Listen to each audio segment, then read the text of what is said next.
এই ভিডিওতে আমরা এনটিপিসি 2025-এর কমপ্লিট একদম সমস্ত জিনিসপত্র নিয়ে আলোচনা করব।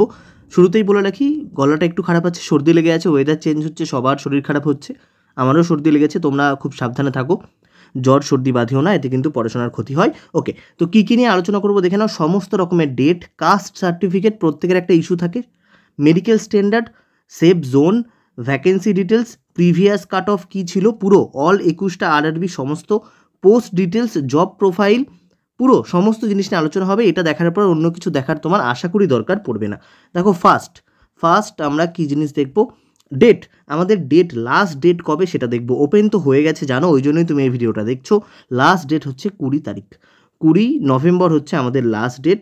আচ্ছা, পেমেন্ট তুমি লাস্ট করতে পারো 22 তারিখ। কারেকশান উইন্ডো খুলছে 23 থেকে 2, আর তারপর এলিজিবল সব স্ক্রাইব আছে, দেখে নিও। আচ্ছা, পরীক্ষা কবে হবে যদি আমি ধরি, উইদিন 6 মান্থস পরীক্ষা হয়ে যাবে, মানে ধরো মে থেকে জুন মাসের মধ্যে আশা করছি আমি পরীক্ষা হয়ে যাবে।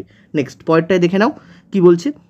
অনেক বড় ভিডিও হবে, মন দিয়ে দেখবে, তাহলে আর কোনো ডাউট থাকবে না। সবাই কী করে জানো তো, ভিডিও দেখো না, না দেখে কমেন্ট করো এইটা কি, এটা কি, ওটা কি। তো সেই উত্তরগুলো আমি একদমই দেবো না, যেটা ডাউট এই ভিডিওতে কভার করা আছে। যদি না থাকে একমাত্র সেই ডাউট, মানে সেইটাই আমি তোমাদেরকে দেবো। এবার আমাদের একটা নতুন ভ্যাকেন্সি এসেছে, ট্রাফিক অ্যাসিস্ট্যান্ট। এটা ছিল 2019-এর এনটিপিসিতে, আগের বার ছিল না। টোটাল ভ্যাকেন্সি খুবই কম, 59। এবার এইটা খুবই কম, আবার এটা একটা সুখবর আছে। কি সুখবর জানো, এই টোটাল 59টা ভ্যাকেন্সি কিন্তু কলকাতার জন্য, বাইরের কোনো আর বাকি 20টা আরআরবিতে নেই। কারণ এই পুরো ভ্যাকেন্সিটাই যায় মেট্রো রেলে, এবং তোমরা যারা জানো তারা তো জানোই, যারা জানো না তাদের জন্য বলি, ভারতবর্ষে অনেক মেট্রো রেল আছে, কিন্তু পশ্চিমবঙ্গের মেট্রো রেল হচ্ছে প্রথম মেট্রো রেল ভারতের জন্য। তোমরা কি বলতে পারবে ফার্স্ট মেট্রো রেল কত তারিখে এবং কোথা থেকে কোথা অবধি গেছিলো? এটা কিন্তু তোমাদের স্ট্যাটিক কোশ্চেন। যারা যারা বলতে পারবে অবশ্যই কমেন্ট করে মানে আমাকে বলো, তাহলে বুঝবো তোমাদের নলেজ কতটা। ওকে, এটা তোমাদেরকে বলতে হবে, কারণ তোমাদের শহরেই গেছে এটা। আচ্ছা, তোমাদের শহর মানে তোমাদের যে মেন শহর, এই 59টাই কিন্তু কলকাতা মেট্রোর। হ্যাঁ, যেটা বলছিলাম, ভারতবর্ষের একমাত্র, মানে অনেক মেট্রো থাকলেও শুধুমাত্র কলকাতা মেট্রোই হচ্ছে সরকারি মেট্রো, বাকি সমস্ত মেট্রো হচ্ছে বেসরকারি। যেমন ব্যাঙ্গালোরে যেটা আছে সেটা লার্সেন অ্যান্ড টার্বোর আছে, এরকম দিল্লি মেট্রো একটা আছে কোম্পানি, দিল্লি মেট্রো যারা, তারাই আবার পাটনাতে মেট্রো বানাচ্ছে, এরকম। তো এগুলো যারা খবরগুলো রাখো তারা জানবে। বাকি 5টা পোস্ট সম্পর্কে আগের বার কিন্তু পুরো ডিটেলে আলোচনা করে দিয়েছিলাম, কিন্তু আগের বার আলোচনা করেছি বলে যে এবার করবো না তা না, এইবারও কিন্তু পুরো আলোচনা হবে। ফার্স্ট দেখে নাও, যেটা তুমি দেখতে পাচ্ছ, chief commercial cum ticket supervisor. এর কাজ কি? এর কাজ হচ্ছে টিকিট বুকিং, বোথ টিকিট বুকিংয়ে সুপারভাইজ করা, যারা আছে সেখানে তুমি জিনিসটা দেখা, টিকিটের যে রেভিনিউ হচ্ছে সেইগুলো কালেকশানে, এগুলো সব মনিটর করা, বুকিং যে ক্লার্ক যারা থাকে, যারা স্টেশনে বুকিং করছে তাদেরকে সুপারভিশন করা। বোথ এটা ডেস্ক আর ফিল্ড জব দুটোই হতে পারে, এটা তুমি মাথায় রেখে দিও। ওকে, নেক্সট আমি খুব সংক্ষেপে বলছি, মানে যারা টিটি থাকছে সেখানেও তোমাকে যেতে হচ্ছে, তোমাকে টিকিট চেক করতেও যেতে হতে পারে, আবার টিকিট বুকিংয়ের ওখানেও থাকতে পারে, তোমার একটা সুপারভিশনের কাজ তোমার থাকবে। তারপর স্টেশন মাস্টার, জানো এটা হচ্ছে এখানকার মধ্যে সবথেকে এমন পোস্ট যার নাম একমাত্র তুমি ট্রেনে চাকরি, মানে এই পড়াশোনা করার আগে থেকেও জানতে, মানে এই পোস্টে, যেমন এই সিসিটিএস, এর নাম তো তুমি জানতে না, কিন্তু এটা জানতে। এটা কি field job, huge responsibility, movement of train, আচ্ছা, হিউজ রেসপন্সিবিলিটি তোমার এখানে থাকবে, মানে স্টেশনের মুভমেন্ট অফ ট্রেন কি থাকছে সেটা তোমাকে জানতে হবে, বাকি স্টেশনের সঙ্গে কোঅর্ডিনেট করতে হবে। পুরো লেখা আছে, পড়ে পড়ে তুমি বুঝতে পারো কি আছে আর কি নেই। নেক্সট পয়েন্টটা দেখো, গুডস ট্রেন ম্যানেজার, মানে মালগাড়ি যখন যাচ্ছে তার পুরো দায়িত্ব থাকবে তোমার উপরে, managing goods, managing safety, field are travelling তোমার তো হবেই। এ তো আর কোনো বসে থাকার কাজ নেই, ওই মালগাড়ির পিছনে যেমন থাকে ওই ঘরটার মধ্যে, অন্ধকার ঘরের মধ্যে তোমাকে বসে থাকতে হবে। বুঝতে পারছো কেমন কাজ হবে? ওকে, ভূতের ভয় থাকলে মরে যাবে। এক্সট্রা অ্যালাওয়েন্স তুমি এখানে প্রচণ্ড পাবে, যতগুলো 6টা পোস্ট আছে। গুডস ট্রেন ম্যানেজার কিন্তু লেভেল 5-এর পোস্ট। দেখো, গুডস ট্রেন ম্যানেজার লেভেল 5 তো, কিন্তু এইটার মাইনে এদের থেকে অনেক বেশি হবে। গুডস ট্রেন ম্যানেজারের কিন্তু মাইনে এদের থেকে অনেক বেশি হবে। রেলওয়েতে প্রায় 4.5 টাকা করে পাবে তুমি যখন ট্রেনটা চলবে, ড্রাইভার আর গার্ড কিন্তু এটা পায়। এটা তোমার মাইনের ওপর অ্যাডিশনাল পাবে, এবং এর মাইনে হবে সবচেয়ে বেশি। Okay, junior accounts assistant cum typist, এর পুরোপুরি ডেস্ক জব হবে, ক্লারিক্যাল কাজ, অ্যাকাউন্টিং করা, লোকের স্যালারি বানানো, বিভিন্ন অ্যাকাউন্টসের রেকর্ড মেনটেন করা। 5 ডে ওয়ার্কিং কিন্তু এখানে থাকবে। ডিআরএম অফিসগুলো বা এমনি অফিসগুলোতেও তুমি এগুলো, এদের পোস্টিং হয়। সিনিয়র ক্লার্ক সেম জিনিস, ডেস্ক জব, 5 ডেজ ওয়ার্কিং। আর ট্রাফিক অ্যাসিস্ট্যান্ট, এটার পুরোটাই পোস্টিং পড়বে কলকাতা মেট্রোতে। এর কাজ কি? যে সিগন্যালিংগুলো কন্ট্রোল করা, ট্রাফিক কন্ট্রোল করা, শিফট বেস জব হয়, একটা শিফটে থাকে। তো এই গেল 6টা পোস্টের নাম। এবার তোমাকে আমি যদি বলো, তুমি যদি আমাকে বলো যে পোস্ট প্রিফারেন্স কী করে সাজাবো, দেখো দু রকমের পোস্ট প্রিফারেন্স হয়। এক হয় তোমার প্রচুর টাকার প্রয়োজন, যদি তোমার প্রচুর টাকার প্রয়োজন হয় যে আমার মাইনেটাই হচ্ছে মেন, তাহলে তোমার ফার্স্ট থাকবে হচ্ছে গুডস ট্রেন ম্যানেজার, 1 নম্বর গেল। 2 নম্বর হচ্ছে স্টেশন মাস্টার, 3 নম্বর এটা, আর 4, 5, 6-এর মধ্যে তুমি এগুলোর মধ্যে যে কোনো একটা দিয়ে দাও। 4, 5, 6 এগুলো সব লেভেল 5-এর পোস্ট, তো 4, 5, 6 তুমি এগুলো দিয়ে দাও। আর তুমি যদি সুখ শান্তি চাও জীবনে, তাহলে তুমি কি করবে? সুখ শান্তি যদি চাও তুমি, তাহলে 1 নম্বরে দেবে সিসিটিএস, 2 নম্বরে দেবে এইটা ডেস্ক জবগুলো এসসিসিটি, আর এখানে কি আছে এসসিসিটি, আর এটা এটা কোথায় গেল 5, হ্যাঁ JAACT। বোঝা গেছে তো? নিশ্চয়ই বোঝাতে পেরেছি যে গুডস ট্রেন ম্যানেজার আর স্টেশন মাস্টার এই দুটো হচ্ছে সব থেকে বেশি খাটনির কাজ এখানে। এবার তুমি যদি খাটনি চাও ওগুলো দিতে পারো, যদি সুখ শান্তি চাও তাহলে ওই লেভেল 6-এর যেটা ফার্স্ট পোস্ট ছিল সিসিটিএস ওটা দাও, বা লেভেল 5-এর এইগুলো দাও। আমি যে পোস্টগুলো বললাম তার মধ্যে এই 6 নম্বর যেটা বলেছি টিএ, এটাও কিন্তু খাটনির কাজ, এবং সবচেয়ে বেশি খাটনির কাজ হচ্ছে স্টেশন মাস্টার। এখানে তুমি একদম মরে যাবে এমন খাটনি হবে। এটা খাটনি অনুসারে সাজালে 1 নম্বরে থাকে। 2 নম্বরে হচ্ছে এটা জিটিএম, তারপর যে ট্রাফিক এরও কিন্তু ফিল্ড জবের মধ্যেই পড়ে এটা, আর সিসিটিএস এসএসটি জেএটি ওইগুলো কিন্তু একটু কম খাটনির কাজ। তো আশা করি আমি তোমাকে বোঝাতে পেরেছি যে তুমি পোস্ট প্রিফারেন্স কী হিসেবে দেবে। আচ্ছা, সিট CBT 1 CBT 2, হোম স্টেটে 80% ক্যান্ডিডেট পাবে, নিয়ার বাই স্টেটে 20% ক্যান্ডিডেট পাবে। যেখানে ফর্ম ফিল আপ করেছো সেখানে পরীক্ষা দিতে যেতে হবে না, তুমি তোমার আশেপাশের রাজ্যেই পরীক্ষা পেয়ে যাবে। ওকে, পরেরটাই চলে যাচ্ছি। পরেরটায় কি দেখতে পাচ্ছি, যখন তুমি ফর্ম ফিল করবে না, যদি কলকাতা করো দেখবে কলকাতার এইগুলো তুমি পাবে। এবার বাকিদের ক্ষেত্রে আমার আইডিয়া নেই, তুমি একটু সার্চ করে দেখে নিও। গুগলে তুমি সার্চ করলেই প্রত্যেকটা ডিভিশনে কোন কোন কী আছে তুমি পেয়ে যাবে। আমি কলকাতারটা বলে দিচ্ছি। এর মধ্যে পড়ে হাওড়া, শিয়ালদা, আসানসোল, মালদা। এর জন্য পড়ে আদ্রা, চন্দ্রধরপুর, খড়গপুর, রাঁচি, আর এই খড়গপুরে কিন্তু একটা ওয়ার্কশপও আছে। মেট্রোতে কলকাতা মেট্রো পুরোটাই জানো কোথা থেকে কী আছে। এখন 3টে লাইন অপারেট হচ্ছে, না 4টে লাইন অপারেট হচ্ছে, purple line, green line, blue line আর অরেঞ্জ লাইন। CLW মানে হচ্ছে চিত্তরঞ্জন লোকোমোটিভ ওয়ার্কস, এটা ওই পশ্চিমবঙ্গ ঝাড়খণ্ডর বর্ডারে প্রায় আছে। ওকে, তো এটা আমার প্রত্যেকটা জোন আমি তোমাদেরকে বলে দিলাম। নেক্সট দেখো মেডিকেল ফিটনেস। তোমাকে কিন্তু মেডিকেল ফিট তুমি যদি না হও, মেডিকেল ফিট স্ট্যান্ডার্ডটা কোথায় গেলো এটা আগে দেখে নিই, তারপর তুমি ওকে ওটা দিয়ে ভয় দেখায়। এইটা হচ্ছে মেডিকেল ফিটনেস। আচ্ছা, এই মেডিকেল ফিটনেসের একটা জিনিস কালার ভিশন, এটা চেক করার জন্য কোথাও যাওয়ার দরকার নেই, আমি ভেবেছিলাম এই পিপিটিতেই দিয়ে দেবো, কিন্তু দেওয়া হয়নি, ভুলে গেছি। তুমি কি করবে, তুমি গুগলে যাবে, গিয়ে সার্চ করবে চেক কালার ভিশন, দেখবে ওই ওই ওই কী হলো একটা অনেক রকম কালারের মধ্যে মেশানো কিছু সংখ্যা লেখা আছে, যাতে 32, 23, 9, 7, 5 এরকম লেখা আছে। তুমি ওগুলো যদি পড়তে পারো জানবে তোমার কোনো কালার ভিশন নেই। A2 সব থেকে কঠিন, এখানে তোমাকে চশমা ছাড়া 6/9 করতে হবে বোথ আইতে।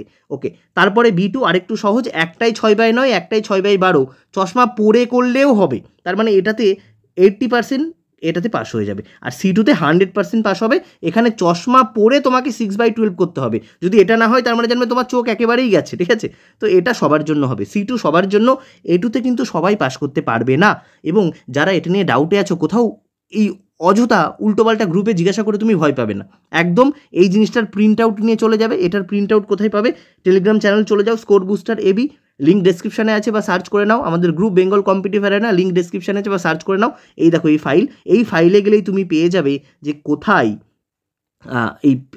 কোনটা প্রিন্ট করতে হবে। এটা তুমি প্রিন্ট করে নাও, প্রিন্ট করে ডাইরেক্ট চলে যাও যে তোমার আশেপাশে যে কোনো একটা চোখের ডাক্তারখানায়। 50 টাকা থেকে 300 টাকার মধ্যে ফিজ নাই। এর মধ্যে তুমি একদম সমস্ত সংশয় কাটিয়ে জেনে ফেলতে পারবে যে ডাক্তারবাবু আমি কোনটার মধ্যে ফিট হব। সে একদম পুরোপুরি বলে দেবে তুমি কোনটার মধ্যে ফিট, A2, B2 না C2। A2 মানে তুমি 3টেই পাবে, B2 মানে হচ্ছে তুমি 2টো পাবে, C2 মানে তুমি শুধুমাত্র শেষের জন্য। এবার দেখো, ধরো তোমার চাকরি হয়ে গেল, দিয়ে মেডিকেল স্ট্যান্ডার্ডে তুমি যদি ফিট না হও, রেল কিন্তু নিজে করাবে, তাহলে তোমাকে আর অন্য কোনো চাকরি কিন্তু দেওয়া হবে না। যে দেখা গেলো তুমি অনেক বেশি নাম্বার পেয়ে তুমি A2 পোস্টে গিয়ে বাদ চলে গেলে, তোমার তো নাম্বারটা বেশি, তুমি B2 পোস্ট তখন চাইবে, তোমাকে দেওয়া হবে না। এটা কিন্তু এখানে একদম ক্লিয়ার লেখা আছে। Candidate are found medically unsuitable of the opt post shall not be given any alternative appointment, clear এটা বলা দেওয়া আছে কিন্তু। ওকে, আর তুমি ধরো অন্য RRBতে নিলে, তাই জন্য তুমি অ্যাটলিস্ট 5 থেকে 10 ইয়ার্সের মধ্যে তোমাকে ট্রান্সফার রিকোয়েস্ট কোনোভাবে নেওয়া হবে না বলছে। এবং তোমার অন্য RRBতে দেখা গেলো তুমি চণ্ডীগড়ে গেলে, কলকাতায় ফেরত আসছো, ট্রান্সফার হয়, রেলে ট্রান্সফার আছে। এবার ওটা নির্ভর করছে তোমার কাছে কত তেল আছে, তার উপর নির্ভর করছে। গোটা জিনিসটা এখানে বলে দিয়েছে। যারা SC ST তারা যাতায়াত ভাড়া পাবে, অন রিকোয়েস্টে তারা যাতায়াত ভাড়া পেতে পারো। ওকে, নেক্সট পরেরটাই চলে আসি।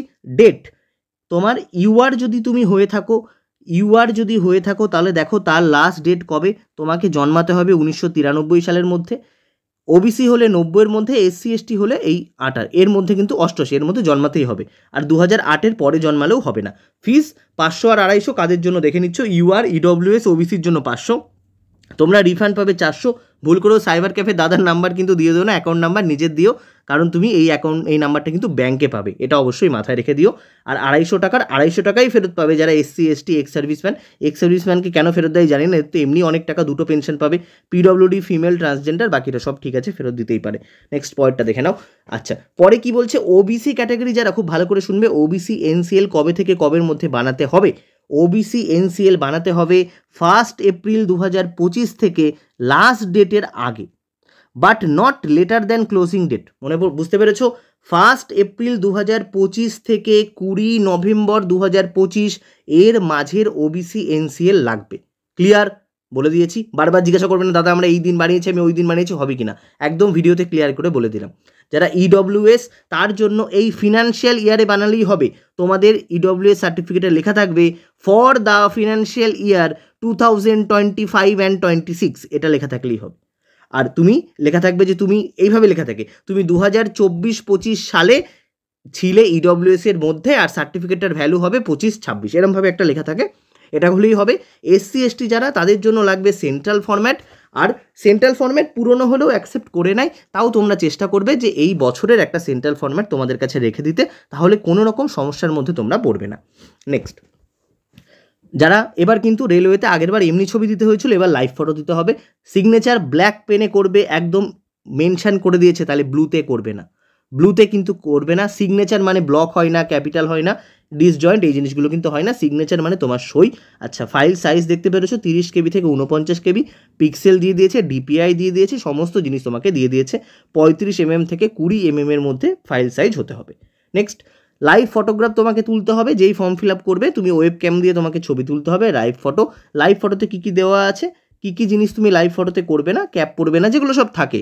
একটা ভালো নন হোয়াইট ড্রেস পরো, যায় তোমাকে হোয়াইট করে দিল, মানে ঢেকে গেলে এগুলো যাতে না হয়, ক্যাপ পরবে না, চশমা পরবে না, এই সমস্ত জিনিসপত্র এখানে দিয়ে দিয়েছে, এই জিনিসটা খুব ভালো করে মনে রাখবে, বাকি সব জিনিসপত্র ঠিক আছে। ওকে, নেক্সট পরেরটা কি বলছে, মডিফিকেশন অফ অ্যাপ্লিকেশন। দেখা গেলো তুমি একটা ফর্ম ফিল আপ করে ফেলেছো, তুমি আমার জন্য ওয়েট করনি, তুমি ফর্ম ফিল আপ করে ফেলেছো, আমার ফর্ম ফিল আপ দেখছো এমা এই জোনটা করলেই তো ভালো হতো, কিন্তু তুমি আর মডিফাই এটা করতে পারবে না।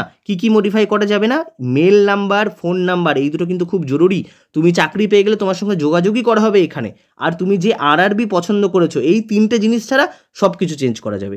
আর চেঞ্জ করতে কত টাকা লাগবে? 250। কেউ তখন আমাকে এটা কমেন্ট করবে না আগেরবার পেয়েছি, দাদা আমি তো এসছি, আমাকে দেখো।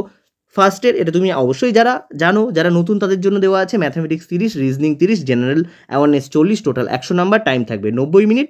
এটা 120 মিনিট, কিন্তু যাদের স্ক্রাইব আছে তাদের জন্য 1/3 থাকবে নেগেটিভ। ওকে, এইবার এখান থেকে 15 গুণ ক্যান্ডিডেটকে, যারা টায়ার 1 পাস করবে তাদের 15 গুণ ক্যান্ডিডেটকে ডাকা হবে টায়ার 2তে। তার আগে একবার সিলেবাসটা দেখে নাও, আমি পড়ে দিচ্ছি না কী আছে, স্ক্রিনশট নিয়ে দেখে নিতে পারো, বা ওইখানে ফাইলেও তুমি পেয়ে যাবে। তারপরে যাবে তারা টায়ার 2তে। কত গুণ যাবে? 15 গুণ ক্যান্ডিডেট চলে গেল টায়ার 2তে। আচ্ছা, এবার কি হবে, টায়ার 2 পরীক্ষা হলো। টায়ার 2 পরীক্ষাতে কিন্তু, আচ্ছা টায়ার 2 প্যাটার্নটা এখানে মনে হচ্ছে দেওয়া হয়নি, লিখে দিচ্ছি। টায়ার 2 প্যাটার্নে ম্যাথ, এইটা জিকে হয়ে যাবে 50, ম্যাথ রিজনিং হয়ে যাবে 35, টাইম কিন্তু 90 মিনিটই থাকবে। কিন্তু এখানে এটা তো 35 হয়ে গেল, টাইম 90 মিনিটই থাকবে, কিন্তু টোটাল কোশ্চেন কিন্তু বেড়ে গেল, টোটাল কোশ্চেন হয়ে গেল 120টা। ওকে, পরেরটায় চলে আসি। আচ্ছা, নেক্সট ইম্পর্টেন্ট জিনিস দেখো, নেক্সট ইম্পর্টেন্ট জিনিস কি, সেকেন্ড স্টেজের জন্য একটা মিনিমাম মার্কস দেওয়া আছে, ওগুলো তুমি পড়ে নিও। যারা সেকেন্ড স্টেজে গেলে তার 8 গুণ ক্যান্ডিডেটকে ডাকা হবে সিব্যাটের জন্য। আচ্ছা, সিব্যাট কার জন্য হবে? সিব্যাট কিন্তু হবে স্টেশন মাস্টার, ট্রাফিক, এদের জন্য। আর বাকিদের জন্য হবে টাইপিং। ওকে, সিব্যাটের জন্য যখন মেরিট হবে এই দুটো পোস্টের, 70% নেওয়া হবে টায়ার 2 থেকে, আর 30% নেওয়া হবে সিব্যাট থেকে, যেন মাথায় থাকে। কিন্তু টাইপিং হবে কোয়ালিফাইং। এই দেখে নাও, এই দুটো পোস্ট, এই দুটোর জন্য হবে টাইপিং, লেখা আছে কম্পিউটার বেস টাইপিং। আর এই দুটোর জন্য কি হবে? এই দুটোর জন্য হবে সিব্যাট আর গুডস ট্রেন ম্যানেজার। আর এইটা লেভেল 6-এর আরেকটা যেটা পোস্ট সিসিটিএস, এর জন্য কিন্তু কোনো টাইপিং নেই। এরপরে যখন ডিভি হবে, এরপরে তখন ডিভিতে ডাকা হবে 1:1কে, মানে যে 5,800 ভ্যাকেন্সি আছে 5,800 জনকেই ডাকা হবে ডিভিতে। ওকে, তুমি টায়ার 1 দিলে, টায়ার 2 দিলে, টাইপিং দিলে, তোমাকে ডিভিতে ডাকা হলো। তারপর কি, আচ্ছা টাইপিংয়ের জন্য আছে, এটা তো বলে দিলাম। টাইপিংয়ের জন্য এই দুটো পোস্ট, ইংলিশে লাগবে 30 ওয়ার্ড পার মিনিট, হিন্দিতে লাগবে 25। ল্যাঙ্গুয়েজ সিলেক্ট করার অপশান মনে হয় ফর্ম ফিল আপে দেয়নি, ওটা যখন তুমি পরীক্ষা দিতে যাবে তখন তোমাকে ডাইরেক্ট ওরা দেবে আশা করি, ল্যাঙ্গুয়েজ দেয়নি। এরর অ্যালাউ হবে 5%, ইউআরের জন্য, বাকিদের জন্য 7% নাকি 5% এটা আমার জানা নেই। ব্যাক স্পেস কিন্তু আগের বার যখন টাইপিং হয়েছিল ছিল না, এবার থাকবে কি না সেটা লেটেস্ট টাইপিং হলে আমরা তখনই বলতে পারবো। ওকে, এবার দেখো যদি বলছে শর্টফল হয় ক্যান্ডিডেটকে তাহলে কিন্তু রিজার্ভ লিস্ট থেকে ওরা ডাকতে পারে, আর তুমি যদি মেডিকেলে ফিট না হও তাহলে কিন্তু তোমাকে নেওয়া হবে না। ওই যে লেখা আছে না, অ্যাপয়েন্টমেন্ট কখন দেওয়া হবে, subject to their passing of requested medical fitness, তোমার মেডিকেল ফিটনেস কিন্তু ওরা দেখে নেবে। ওকে, নেক্সট এবার চলে আসি আসল জিনিসে, যেটার জন্য বেশিরভাগ ধরে ওয়েট করছিলে। আচ্ছা, আমার কিন্তু 2024-এরও একটা ভিডিও আছে, সেটাতে আরও ডিটেলে বলা আছে অনেক জিনিসপত্র, এটাতে আমি একটু তাড়াতাড়ি করছি কারণ অনেক রাত হয়ে গেছে এই পুরো জিনিসটা বানিয়ে।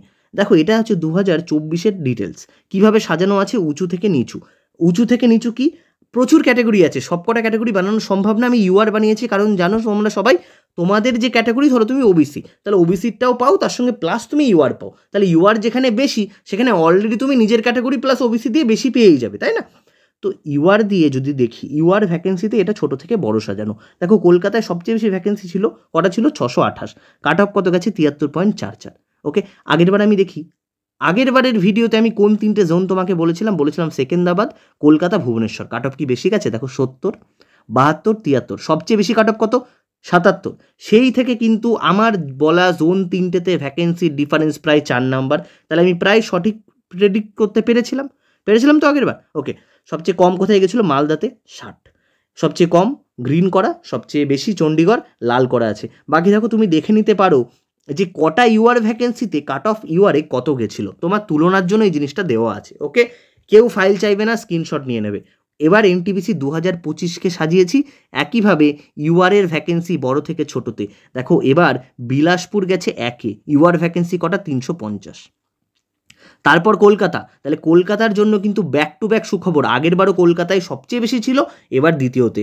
বাকিদের জন্য দেখো পাটনার অবস্থা কি খারাপ, পাটনাতে ইউআর ভ্যাকেন্সি মাত্র 0, পাটনাতে ইউআর ভ্যাকেন্সি 0, এটা কোনো কথা হলো, তাই না? ওকে, তাহলে পুরো জিনিসটা দেখে নিয়েছো কোথায় গিয়ে ভ্যাকেন্সি।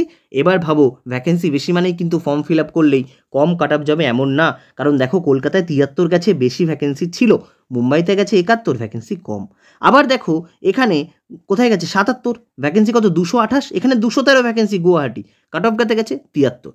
একইভাবে সেকেন্দ্রাবাদে 212, কাট অফ কত গেছে, 70। তাহলে এই জিনিসগুলো কেন যাচ্ছে, তার কারণ হচ্ছে সেইখানে কতজন ফর্ম ফিল আপ করছে তার উপর নির্ভর করছে। দেখো ম্যাথ আর রিজনিং অনলাইন অফলাইনে পড়তে চাইলে তোমরা অবশ্যই এই নাম্বারে যোগাযোগ করে নেবে, আর সমস্ত রকমের গাইডেন্স ব্যাচে তুমি যদি অ্যাড করতে চাও তাহলে এই নাম্বারে তুমি হোয়াটসঅ্যাপ করতে পারো, ফোন করবে না, হোয়াটসঅ্যাপ করবে। ওকে, এবার আমি দেখে নিই সেফ জোন, দেখো পাশে র্যাঙ্ক দেওয়া আছে, দেখেই তুমি বুঝতে পারবে। এবারে আমার মতে সব থেকে সেফ জোন হবে বেঙ্গালুরু, 1 নম্বর। 2 নম্বরে কি আছে, সেকেন্দ্রাবাদ। 3 নম্বর মালদা। 4 নম্বরে কি আছে, রাঁচি। 5-এ মুম্বাই। 6-এ বিলাসপুর। 7-এ চেন্নাই। 8-এ কলকাতা। 9-এ ভোপাল। 10-এ তিরুবনন্তপুরম। আর 21-এ হচ্ছে পাটনা, কারণ 21-এ ইউআর সিট হচ্ছে 0। ওকে, তো এটা একদম মানে খেলা হয়ে গেছে, ইউআর সিট 0, এরম তো মানে একটা সিটও দেয়নি, মানে পাটনাতে কোনো ইউআর চাকরিই পাবে না। এবার এটা পুরোটাই আমার প্রেডিকশান, আমি কি ভেবেছি না ভেবেছি এই ভিডিওতে বলার অতটা টাইমও নেই, তো আমার প্রেডিকশানে এইখানে হচ্ছে এটা। এবার তুমি বুদ্ধি খাটাতে পারো, তার জন্য দেখো পুরো জিনিস তোমাকে আমি দিয়ে দিয়েছি যা তুমি ভাবতে পারো। আগের বার কত ইউআর ভ্যাকেন্সি ছিল, কত কাট অফ গেছে, এবার ইউআর ভ্যাকেন্সি কত, পুরো চার্ট দিয়ে দিয়েছে, এটা তুমি কোথায় পাবে না গোটা ইউটিউবে যে এইভাবে অ্যানালিসিস করেছে। এবার আমি এটা আমার সাজানো যে এইভাবে হতে পারে, এটা কার জন্য, এটা A2 মেডিকেল স্ট্যান্ডার্ড, মানে যে পুরো মেডিকেল স্ট্যান্ডার্ড ক্লিয়ার করছে তার জন্য। এবার এটাও আছে যে পুরো মেডিকেল স্ট্যান্ডার্ড যার নেই, যার A2 নেই, যার চশমা ছাড়া 6/9 নেই, সে কি করবে, সে B2R সিটের জন্য তো এলিজিবল হবে, তাহলে তার জন্য কিন্তু অপশান আছে এই 6টা, এই 6টার বাইরে ভরো না। এবং এবার দেখো তুমি ডেয়ার ডেভিল হতেই পারো, তুমি ভাবতেই পারো যে শিলিগুড়িতে, দেখো শিলিগুড়িতে আগেরবার কটা ভ্যাকেন্সি ছিল, ইউআর 17, কাট অফ কত গেছে, 69, কমের দিকে তো গেছে। এবারেও শিলিগুড়িতে, এবার কোথায়, এবার শিলিগুড়িতে কটা ভ্যাকেন্সি আছে, 8টা। তুমি ডেয়ার ডেভিল হয়ে করতেই পারো, ভাবতে পারো, কিন্তু আমি অতটা রিস্ক নেবো না। কেন নেবো না, দেখো আমার থট প্রসেসটা একটু তোমাদের বলি। এটা 17টা ভ্যাকেন্সি, কাট অফ কত, 69। ওকে, এবার দেখো আমি তোমাদের কি বলছিলাম, সেকেন্দ্রাবাদ ভ্যাকেন্সি কত, 212, তাহলে তুমি 17-র জন্য লড়বে না 212-র জন্য লড়বে? এই কাট অফের ডিফারেন্স কত? 69.36, 70.41 এক নাম্বারের।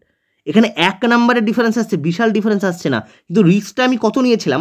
আমি প্রায় 17 আর ওখানে 212, তার মানে 13-14 গুণের কাছাকাছি ভ্যাকেন্সি আমি ছেড়ে দিয়ে আসছি। তো আমি সেই রিস্কটা নিতে পারিনি। এবার তুমি চাইলে তুমি নিতেই পারো, হতে পারে তুমি বিশাল ডিয়ার ডেভিল, তো তুমি সেখানে সেই রিস্কটা নিতে পারো। ওকে, আমার মতে 1 নম্বরে কিন্তু এবার থাকছে চেন্নাই। 1 নম্বরে এবার থাকছে চেন্নাই, 2তে সেকেন্দ্রাবাদ, ওকে, 3তে কি আছে? ব্যাঙ্গালোর, 4 নম্বরে 4-এ কি আছে? 4-এ আছে মুম্বাই, 5-এ কলকাতা, আর 6-এ আছে আজমের। আচ্ছা এবার দেখো এইখানে একটা জিনিস বলি, আমি এটা ইউআরএ বানিয়েছি, তো আজমেরকে আমি কোনো নাম্বার দিইনি, আজমের কোথায়? এখানে। আচ্ছা পরেরটা এটাই, আজমেরকে আমি কোনো নাম্বার দিইনি। এই আজমেরটা যারা ওবিসি তারা একটু দেখতে পারো, এখানে কিন্তু ইউআর ভ্যাকেন্সি 121, দেখো অনেক কম, তাই না? 340-এর ইউআর ভ্যাকেন্সি 121, প্রায় কম আছে অনেকটা, কিন্তু এখানে ওবিসি ভ্যাকেন্সি প্রচুর আছে, প্রায় 111-র কাছাকাছি আছে। তো তোমরা এটা কনসিডার করতে পারো। এটা হচ্ছে যাদের লো আইসাইট তাদের জন্য, যারা B2 C2 ক্লিয়ার করতে পারবে তাদের জন্য এটা, যে A2-র পোস্টগুলোকে আমি যদি বাদ দিয়ে দিই তাহলে তোমরা এই ফর্ম ফিল আপগুলো করতে পারো। এবার 1 2 3 4 5 6 সাজানো আছে, এইগুলোর মধ্যে তোমার যেটা মনে হচ্ছে তুমি সেটা দাও। এমন না যে আমার 1 মনে হচ্ছে বলে তোমার ওটা 1 মনে হতে পারে। দেখো এখানে কিন্তু ভ্যাকেন্সি ফর এই যে লো সাইড দিয়েছে না, এটা কিন্তু ইউআর ভ্যাকেন্সি, পুরো ইউআর এর চারটায় দেওয়া আছে। ইউআর এর মধ্যে এটা vacancy for low vacancy UR এটা। আবারও বলছি, যা রিজার্ভেশন আছে, যে এসসি ক্যান্ডিডেট, কোনো চিন্তার কারণ নেই। ইউআর মানে তুমি তো এটা পাচ্ছ, প্লাস তোমারটাও পাচ্ছ, তাই না? তো সেখানে কিন্তু এখানে ইউআর ভ্যাকেন্সি বেশি মানে তোমারটাও অলরেডি বেশি হবে। কোথাও কি ইউআর ভ্যাকেন্সি বেশি, কোথাও ওবিসি বেশি, কোথাও এসসি বেশি, মানে আমি বলছি ইউআর তো সবচেয়ে বেশি হবেই সব জায়গাতে। এবার দেখা গেল কোথাও ওবিসি বেশি আছে, কোথাও এসসি বেশি আছে, সবগুলো তো বেছে করা সম্ভব না, তাই ইউআর বেশি মানে কিন্তু অলরেডি তোমারটা বেশি হয়েই যাবে, তাই না? তো এইভাবেই সাজিয়ে দেওয়া আছে। আশা করি ভিডিও ভালো লাগবে, প্রচুর খেটে বানিয়েছি। ভালো লাগলে বন্ধুদের মধ্যে শেয়ার করে দাও, লাইক করে দিও। কোনো ডাউট যেটা ভিডিওতে আমি বলিনি এমন যদি থাকে তবেই কমেন্ট করো। চলো আবার দেখাবে নতুন ভিডিওতে, বাই।